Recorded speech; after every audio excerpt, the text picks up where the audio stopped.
नमस्कार, देवभूमि समाचार में आपका स्वागत है। आपके साथ मैं रीना झा बालियान। खबरों का रुख करेंगे, लेकिन उससे पहले एक नजर डालते हैं इस वक्त की हेडलाइंस पर। उत्तराखंड राज्य स्थापना दिवस के कार्यक्रम में शामिल होंगी राष्ट्रपति द्रौपदी मुर्मू। महेंद्र भट्ट बोले, कार्यक्रम में राष्ट्रपति का शामिल होना राज्य के लिए सौभाग्य की बात।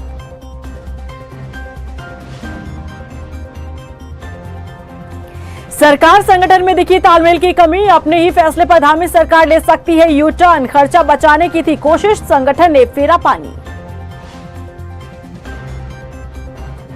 कब्रिस्तान की जमीन पर बीजेपी का दफ्तर बनाने का आरोप, कांग्रेस ने बीजेपी पर साधा निशाना। कहा, एक तरफ अवैध अतिक्रमण के खिलाफ सरकार, दूसरी तरफ खुद कब्रिस्तान पर दफ्तर बनाने को तैयार। राज्य में बदलेगा मौसम का मिजाज, 9 और 10 नवंबर को बारिश के आसार। पहाड़ से मैदान तक ठंड में होगा इजाफा। और चलिए बुलेटिन की शुरुआत कर लेते हैं। 3 दिवसीय उत्तराखंड दौरे पर आई राष्ट्रपति द्रौपदी मुर्मू ने बुधवार को भगवान बद्रीनाथ के दर्शन किए। राष्ट्रपति द्रौपदी मुर्मू ने बद्रीनाथ धाम में पूजा अर्चना के बाद हेमवती नंदन बहुगुणा गढ़वाल विश्वविद्यालय में आयोजित दीक्षांत समारोह में वो पहुंची, जहां उन्होंने छात्रों को उपाधि बांटी। और इस मौके पर उन्होंने कहा कि उन्हें बेहद खुशी है कि वो हेमवती नंदन बहुगुणा गढ़वाल विश्वविद्यालय आई हैं, जिसकी नींव जन आंदोलनकारियों ने रखी। बता दें कि उन्होंने छात्रों को भविष्य के लिए शुभकामनाएं दी। देवभूमि उत्तराखंड के शिक्षा केंद्र हेमवती नंदन बहुगुणा विश्वविद्यालय में आकर मुझे अपार हर्ष की अनुभूति हो रही है। ये दिलचस्प तथ्य है कि इस विश्वविद्यालय की स्थापना में जन आंदोलन की प्रमुख भूमिका थी। 70 के दशक में शिक्षा के लिए आंदोलन करना यहाँ की विकसित जनचेतना का प्रतीक है। उत्तराखंड राज्य स्थापना दिवस के कार्यक्रम में राष्ट्रपति द्रौपदी मुर्मू भी शामिल होंगी। बीजेपी के प्रदेश अध्यक्ष महेंद्र भट्ट का कहना है कि उत्तराखंड जहां राष्ट्रीय अंतर्राष्ट्रीय पटल पर अपनी पहचान रखता है, वहीं राष्ट्रपति द्रौपदी मुर्मू के राज्य स्थापना दिवस के कार्यक्रम में शामिल होने से और ज्यादा पहचान उत्तराखंड राज्य को मिलेगी। और ये उत्तराखंड का भी सौभाग्य है कि राज्य स्थापना दिवस पर पहली बार राष्ट्रपति कार्यक्रम में शामिल होने जा रही है। देखिए, उत्तराखंड राज्य स्थापना के 23 वर्ष पर हम सबका सौभाग्य है कि जहां देश के अनेकों महान हस्तियां, राजनयिक और देश के प्रधानमंत्री का अनेकों बार इस राज्य के अंदर आना होता है। पहली बार राज्य स्थापना दिवस पर देश की सर्वोच्च मैं कहूँगा कि नेता और हमारी राष्ट्रपति द्रौपदी मुर्मू जी का आगमन हो रहा है। हम सब लोग स्वागत के लिए उनके लिए तैयार हैं और एक बहुत बड़ी उपलब्धि इस राज्य को इस रूप में देखता हूं। उत्तराखंड में मुख्यमंत्री पुष्कर सिंह धामी के द्वारा एक ऐसा निर्णय लिया गया जिसमें माना जा रहा है कि एक बार फिर से धामी सरकार यू टर्न ले सकती है। आखिर क्या है वो फैसला जो मुख्यमंत्री बदल सकते हैं, देखिए इस रिपोर्ट में। अपने फैसले को लेकर धामी सरकार को एक बार फिर से यू टर्न लेना पड़ सकता है। दरअसल मुख्यमंत्री पुष्कर सिंह धामी ने विधायकों और मंत्रियों के द्वारा किए जाने वाले विकास कार्यों के लोकार्पण शिलान्यास का अधिकार खुद के पास ही रखने का निर्णय लिया था, जिसको लेकर बकायदा सभी जिलाधिकारियों को निर्देश भी जारी किए गए थे कि जिन योजनाओं का लोकार्पण और शिलान्यास अब होगा वो मुख्यमंत्री पुष्कर सिंह धामी के हाथों ही होगा। बकायदा सचिव मुख्यमंत्री मीनाक्षी सुंदरम के द्वारा इसको लेकर बयान भी दिया गया था। जितने भी शिलान्यास लोकार्पण होगा तो वो माननीय मुख्यमंत्री जी की अध्यक्षता में जो स्थानीय जनप्रतिनिधि हैं, विधायक और माननीय सांसद वगैरह की उपस्थिति में कराया जाए, या इस कार्यक्रम को पार्लियामेंट कॉन्स्टिट्यूंसी के हिसाब से भी करने की एक विचार है। तो मुख्यमंत्री कार्यालय से जो प्राप्त निर्देश है उसके अकॉर्डिंगली प्लानिंग ने चिट्ठी जारी किया। 2-3 महीने ही हैं, फिर उसके बाद 2024 के जो जनरल इलेक्शन है उसकी आदर्श आचार संहिता आ जाएगी। तो उसको ध्यान में रखते हुए ये जितने भी प्रोग्राम हैं ये छोटे प्रोग्राम ना हो और एक बड़े प्रोग्राम में बहुत सारे शिलान्यास और लोकार्पण का एक साथ कराया जाए, ये उद्देश्य था, उसकी वजह से ये जारी किया। मुख्यमंत्री पुष्कर सिंह धामी ने जो फैसला लिया उससे लेकर बीजेपी से जुड़े सूत्र बता रहे हैं कि पार्टी के अंदर विधायकों ने भले ही मीडिया के सामने इस पर खुलकर प्रतिक्रिया ना दी हो, लेकिन अंदर खाने विधायक इस पर सुर अख्तियार करते नजर आ रहे हैं। विपक्ष के विधायक जहां सवाल खड़े कर रहे थे तो वहीं बीजेपी के विधायक भी इसे लेकर सवाल उठा रहे हैं। जिसके बाद बीजेपी प्रदेश अध्यक्ष महेंद्र भट्ट ने मामले पर मुख्यमंत्री पुष्कर सिंह धामी से बात की। महेंद्र भट्ट का कहना है कि विधायक मंत्रियों के द्वारा जो शिलान्यास और लोकार्पण होते हैं वो अपने कार्य क्षेत्र में पहले की तरह ही करेंगे। मुख्यमंत्री पुष्कर सिंह धामी ने केवल केंद्रीय मंत्रियों के द्वारा शिलान्यास और लोकार्पण जो किए जाते हैं उसको खुद के माध्यम से करने की बात कही थी। बात तो बहुत स्पष्ट में कर दूं कि इस प्रकार का बयान किस रूप में आया कि मेरी माननीय मुख्यमंत्री वार्ता हुई है। जो भी शिलान्यास जिस रूप में होते हैं उस रूप में यथावत वो शिलान्यास होते ही होंगे भी। केंद्र योजनाओं, क्योंकि लोकसभा का चुनाव है, केंद्रीय मंत्री आना संभव नहीं हो पाता, इसलिए केंद्र योजनाओं के शिलान्यास के लिए मुख्यमंत्री शिलान्यास करेंगे। ऐसा एक प्रकार से एक निर्देश रूप में आया था। भारत सरकार ने भी कहा कि हम हमारे मंत्रियों के स्थान पर मुख्यमंत्री शिलान्यास करें केंद्रीय योजनाओं का, उसको दूसरे रूप में देखना उचित नहीं है। वहीं कांग्रेस का कहना है कि मुख्यमंत्री पुष्कर सिंह धामी ने खुद का चेहरा चमकाने के लिए विधायक, मंत्रियों और सांसदों के कार्यक्षेत्र का अधिकार खुद के हाथों में लेने की कोशिश की है। जब शासन ने इस प्रकार का आदेश जारी किया था कि पूरे प्रदेश के अंदर जो भी निर्माण कार्य हैं उनके शिलान्यास और लोकार्पण के कार्यक्रम केवल मुख्यमंत्री की अध्यक्षता में होंगे, स्थानीय विधायक और जो भी मंत्री हैं, विभागों के प्रभारी मंत्री हैं, उनको जो है नज़रअंदाज किया जा रहा था। तो हमने कहा था ये जो है मंत्रियों की, विधायकों की, प्रभारी मंत्रियों की जो संवैधानिक एक अधिकार है उसका हनन है और मुख्यमंत्री केवल चेहरा चमकाने की जो रणनीति है उस पर चल रहे हैं। मुख्यमंत्री पुष्कर सिंह धामी के द्वारा जो निर्णय लिया गया था उस पर लगता है कि यू टर्न लिए जाने की कसरत अब शुरू हो गई है। बीजेपी प्रदेश अध्यक्ष महेंद्र भट्ट के बयान को इसी नजरिए से देखा जा सकता है। बहरहाल अब देखना होगा इसे लेकर किस तरह से कदम बढ़ाए जाते हैं। प्रदेश के महाविद्यालय और कॉलेज में हुए छात्र संघ चुनाव में एबीवीपी ने जीत का परचम लहराया, लेकिन डीएवी पीसी कॉलेज में एबीवीपी को 14 साल बाद अध्यक्ष पद पर हार देखने को मिली है, जिस पर बीजेपी प्रदेश मीडिया प्रभारी का कहना है कि बीजेपी भले ही प्रत्यक्ष रूप से कॉलेज के छात्र संघ चुनाव न लड़ती हो, लेकिन राष्ट्रवाद के तहत एबीवीपी को बीजेपी नेता समर्थन करते हैं। भारतीय जनता पार्टी छात्र संघ चुनाव में किसी प्रकार का कोई हस्तक्षेप नहीं रखती है। अखिल भारतीय विद्यार्थी परिषद एक राष्ट्रवादी संगठन है, उस नाते हमारे कार्यकर्ता उनके साथ जुड़े रहते हैं।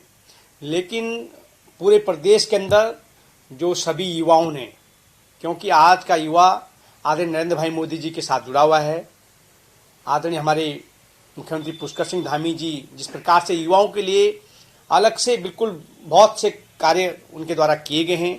हल्द्वानी पहुंचे बीजेपी प्रदेश प्रवक्ता सुरेश जोशी संवाद के जरिए सरकार का रिपोर्ट कार्ड जनता के सामने रखा। दरअसल इन दिनों उत्तराखंड बीजेपी लोकसभा चुनाव के मद्देनजर प्रचार प्रसार में जुट गई है। बीजेपी नेता जनता के सामने डबल इंजन सरकार के कार्यों का लेखा जोखा दे रहे हैं। उत्तराखंड बीजेपी राज्य में प्रस्तावित ग्लोबल इन्वेस्टर समिट को लेकर धामी सरकार की नीति जनता के सामने रख रही है। बीजेपी नेता रोजगार के द्वार खुलने का भी दावा कर रहे हैं। जब से ये सरकार बनी है, इस सरकार का ध्येय और उद्देश्य है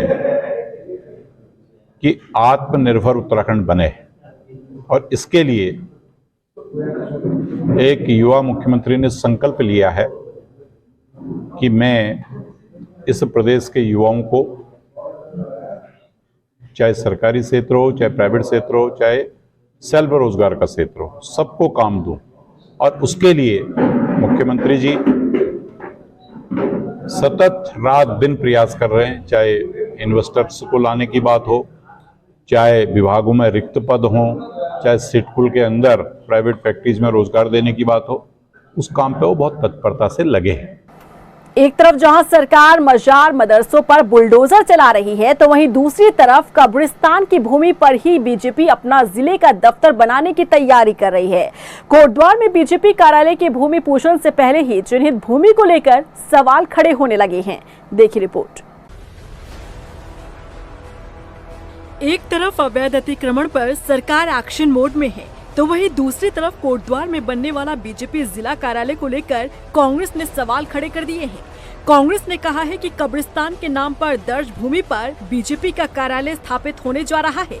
एक तरफ सरकार के द्वारा अवैध अतिक्रमण, मदरसे, मजार तोड़ी जा रही है, तो वहीं दूसरी तरफ कोटद्वार में कब्रिस्तान की भूमि पर ही कार्यालय का भूमि पूजन करवाने की तैयारी हो रही है। जो बताता है कि बीजेपी दोहरे मापदंड अपनाए हुए है। दरअसल मामले में लैंड फ्रॉड समन्वय समिति की बैठक में दिए गए निर्देशों के क्रम में ग्राम कालावड़ पट्टी सुखरू तहसील कोटद्वार के खेत संख्या 95, 96 और 169 की जांच का जिक्र किया गया था। एक तरफ जहां खाता खतौनी में खेत संख्या 98, 99 का और 96, 97 का 1500 बीजेपी के नाम पर दर्ज है, तो वहीं दूसरी तरफ 95 और 96 खेत संख्या कब्रिस्तान के नाम पर भी दर्ज दिखाई दे रहा है। कांग्रेस नेताओं ने बीजेपी कार्यालय निर्माण को लेकर तल्ख टिप्पणी करते हुए कहा है कि जहां सरकार एक तरफ मजारों और मदरसों पर बुलडोजर चला रही है, तो वहीं दूसरी तरफ कोटद्वार में कब्रिस्तान की भूमि पर कार्यालय का भूमि पूजन करने की तैयारी है। जहाँ जहाँ भारतीय जनता पार्टी ने कार्यालय बनाए हैं, चाहे जिला स्तर पर बनाए हैं चाहे प्रदेश में बनाए हैं, सारी जमीनें विवादित रही हैं। देहरादून का आपको सारा प्रकरण मालूम है, किस तरह से जिलाधिकारी को नोटिस देना पड़ा, तत्कालीन प्रदेश अध्यक्ष ने कहना पड़ा कि मेरे नाम जमीन नहीं होनी चाहिए, मेरा क्या लेना देना है, मैं क्यों पैसा दूं। ऐसे ही आज कोटद्वार में दफ्तर बन रहा, वो कब्रिस्तान के नाम अंकित है। पिथौरागढ़ में समाज कल्याण विभाग का कार्यालय होता था, अन्य जगह पर कहीं जमीन किसी की है कहीं किसी की है। तो दादागिरी है, सरकार है, सत्ता है, कब्जा करो। इससे शर्मनाक और क्या हो सकता है कि भाजपा की राजनीति इतने निकृष्टतम स्तर पर पहुंच गई कि पूरे प्रदेश में तो आप कब्जाधारियों को हटा रहे हैं, अतिक्रमण तोड़ने की बात कर रहे हैं, लेकिन खुद आप कब्रिस्तान की भूमि कब्जा कर अपना कार्यालय वहां बनाना चाह रहे हैं। आज प्रदेश क्या पूरे देश के हर जिले हर ब्लॉक में भाजपा का कार्यालय है। आखिर इतना पैसा आ कहां से रहा है? विकास के लिए पैसा नहीं है, रोजगार नौकरियों के लिए पैसा नहीं है, आपके कार्यालयों के लिए कहां से पैसा आ रहा है? और कार्यालय भी कहां, जो कब्रिस्तान के लिए प्रस्तावित भूमि है, और सुना है इसका भूमि पूजन भी मुख्यमंत्री करने जा रहे हैं। इस मामले में बीजेपी के नेताओं ने कहा कि कब्रिस्तान की भूमि पर कोई निर्माण किया जा रहा हो वो गलत है। मामले का संज्ञान लेते हुए नियमों के अनुसार कार्रवाई की जाएगी।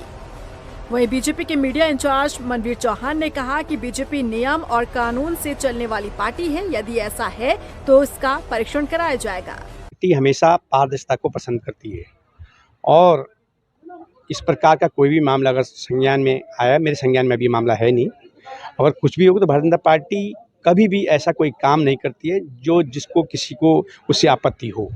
और हमारी जो प्रदेश कार्यालय की भूमि थी उसको लेकर के जो भी विवाद आया था, भारतीय जनता पार्टी ने तत्काल उस पर अपना निर्णय लिया और जो हमारी जो हाईकोर्ट का निर्णय था उसके अनुसार हम उसका आदेश का हम पालन कर रहे हैं। और कोई किसी प्रकार किसी भी ऐसी स्थिति में भारतीय जनता पार्टी का संस्कार नहीं है, इसलिए अगर कोई ऐसी बात है उसको सामने आएगी तो संज्ञान में लिया जाएगा। पहले देहरादून और अब कोटद्वार में बीजेपी कार्यालय को लेकर चिन्हित की गई भूमि ने पार्टी की हकीकत सामने लाकर रख दी है। जहां लोगों को अतिक्रमण स्वयं हटाने की नसीहत दी जा रही है, तो वहीं खुद कब्रिस्तान की भूमि पर ही बीजेपी अपना कार्यालय स्थापित करने की तैयारी में है, जो बताता है कि बीजेपी के द्वारा ही दोहरे मापदंड अपनाए जा रहे हैं। मौसम विभाग ने पूरे प्रदेश भर के लिए एक बार फिर से पूर्वानुमान जारी किया है। मौसम विभाग के मुताबिक प्रदेश के अधिकांश हिस्सों में आने वाले 2 से 3 दिनों तक मौसम बदलने की संभावना है। मौसम विज्ञान केंद्र के निदेशक विक्रम सिंह ने कहा कि 9 और 10 नवंबर को प्रदेश के अधिक ऊंचाई वाले इलाके जैसे उत्तरकाशी, चमोली, रुद्रप्रयाग, पिथौरागढ़ तमाम ऐसी जगह हैं जहां पर हल्की बारिश देखने को मिल सकती है, जिसके चलते पहाड़ से लेकर मैदान तक ठंड बढ़ने के आसार हैं। छुटपुट जो एक्टिविटी है जो कि खासकर हाई रीचेज में या जो हमारे अंदर के डिस्ट्रिक्ट उत्तरकाशी, चमोली, पिथौरागढ़, रुद्रप्रयाग, बागेश्वर में कहें तो छुटपुट एक्टिविटी जो है जो संभावना दिख रही है, या देहरादून के हिल्स में भी बात कर लें तो 9-10 में वो थोड़ी एक्टिविटी दिख रही है, 10 में थोड़ा डिस्ट्रीब्यूशन ज्यादा रहेगा। राज्य आंदोलनकारियों का शीघ्र चिन्हीकरण किए जाने की मांग को लेकर उत्तराखंड आंदोलनकारी संयुक्त परिषद के बैनर तले अलग अलग सामाजिक संगठनों ने सचिवालय कूच किया, लेकिन प्रदर्शनकारियों को पुलिस ने सचिवालय से पहले रोक दिया। इस दौरान अखिल भारतीय जनवादी महिला संघ की प्रदेश उपाध्यक्ष इंदु नौडियाल ने कहा कि राज्य गठन को 23 साल हो चुके हैं, लेकिन अब तक राज्य गठन में अपनी महत्वपूर्ण भूमिका निभाने वाले राज्य आंदोलनकारियों का चिन्हीकरण नहीं किया जा रहा है। उन्होंने राज्य आंदोलनकारी की मांग पूरी न होने पर उग्र आंदोलन की चेतावनी दी है। और हमने आज जो कूच करा है, मुख्यमंत्री को ज्ञापन देंगे हम लोग। हमारी जो मांगे हैं, प्रमुख मांगे हैं, जो आंदोलनकारी चिन्हीकरण है, जो बहुत से लोग सही लोग छूट गए हैं उनका चिन्हीकरण कराना चाहते हैं। तो एक बड़ी संख्या जो है चिन्हीकरण से वंचित रह गई और ये हमारा मुख्य आक्रोश है। हम ये कह रहे हैं कि 23 साल होने के बाद भी एक तो इन्होंने जो उत्तराखंड राज्य बनने के पीछे एक जो मूल भावना थी, एक जो बुनियादी चाहत थी, उसको कुचल के रख दिया इन 23 सालों में। दीपावली के पर्व के मद्देनजर वन विभाग अलर्ट मोड पर है। हर साल की तरह इस साल भी तमाम संरक्षित वन क्षेत्र के अलावा उल्लुओं की मौजूदगी वाले वन क्षेत्र में वनकर्मी एक्शन मोड में हैं। दरअसल अंधविश्वास के चलते दीपावली पर्व के दौरान उल्लुओं की डिमांड बढ़ जाती है। तस्कर मोटी रकम कमाने के लिए उल्लुओं का शिकार करते हैं। ऐसे में वन विभाग अलर्ट मोड पर है।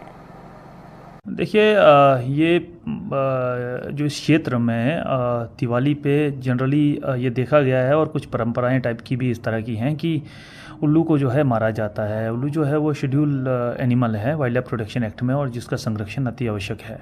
इस संबंध में मैंने अलर्ट जारी कर दिया है समस्त वन क्षेत्र अधिकारियों को और समस्त स्टाफ को जो है संवेदनशील क्षेत्रों में पे नज़र बनाने के लिए स्पेशल दिशा निर्देश दिए गए हैं।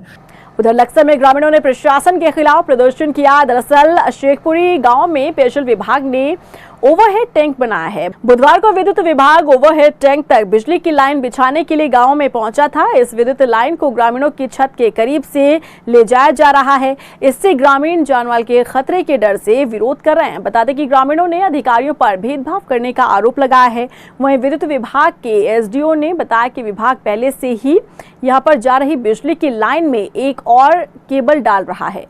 पेयजल योजना के अंतर्गत जो प्रधानमंत्री जी की जो योजना चल रही है, हर घर टंकी, उस योजना के अंतर्गत में पानी की टंकी बनाई गई थी। सामने जो खड़ी दिखाई दे रही है, इसके लिए लाइन बननी थी। इसका एस्टीमेट जो है इधर से रिवाइज एस्टीमेट करा गया। ऑलरेडी उस पर लाइन पड़ी हुई दिखाई दे रही है। उसी के ऊपर एक केबल डाल रहे थे हम, पर गाँव वासियों द्वारा उसके आपत्ति उठाई जा रही है। इस कारण जो है वो लाइन नहीं बन पा रही है। और इसी के साथ फिलहाल इस बुलेटिन में बस इतना ही, लेकिन चलते चलते एक नजर डालते हैं इस वक्त की हेडलाइंस पर।